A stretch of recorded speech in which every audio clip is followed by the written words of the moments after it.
Lord, we just pray today for our service. Pray for each one that's here, Father. Pray that you would just open our hearts to your spoken word. We pray today, Lord, if there's one here today who doesn't know you, we pray for today, the day of salvation.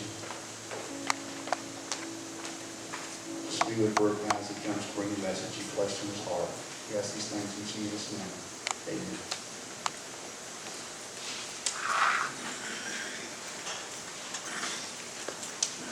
Husband of over 45 years. He comes home, he sees his wife in the living room, and he speaks to her and greets to her as he always has. No difference than any other day. And yet he goes to an adjoining room and leaves his wife there on the couch where she normally spends her time. And in moments, a gunshot. He walks in to find his wife taking her life.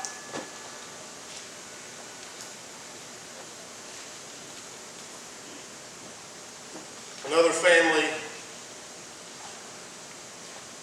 married 20 years. He leaves to go to work. He says his goodbye to his children and his wife and had no idea it would be his last goodbye. He goes to work and he comes back the next morning as he always has, and he finds his wife.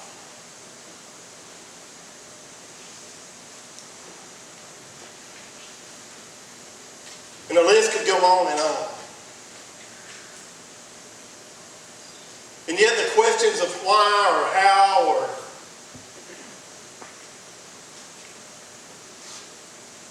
were presented. This morning we look to the book of Job. And although many would suppose thoughts of why is the book of Job, for it often brings forth struggle.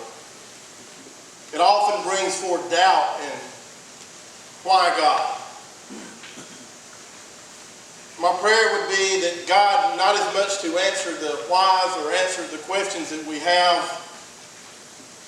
but that God would allow us to gain a deeper understanding of who He is. In and through sufferings and trials of life.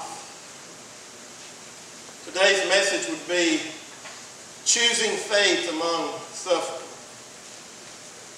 And although I would say there's no one in our presence today that has gone through the struggles and the suffering of Job, many have experienced struggles in your life.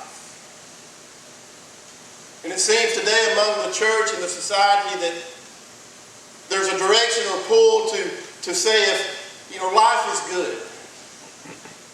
And if you'll just do these things, life will be good. Church, the book of Job would present an illustration that you can be living as God would have you to live. To be living aimed and focused on God, and yet things may not often be good in the word or sense of good. The book of Job presents one of the most unusual pictures in the Bible. The God of all universe, God of all creation, and now He's entertaining an audience of Satan. What would be their subject of conversation? A man that seems almost flawless in God's eyes, but yet to see how much he may be tortured, how much he can stand. When I read that passage and I think back, it brings forth a thought of the Roman Colosseum, of when they would take an enemy and put him in with their adversary and let them battle. And when you think of God sitting on the sidelines watching,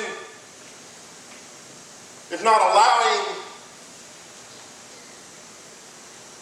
I don't like anything about that story.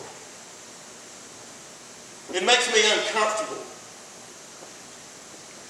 I don't like the fact that God would be having a conversation with Satan, the enemy.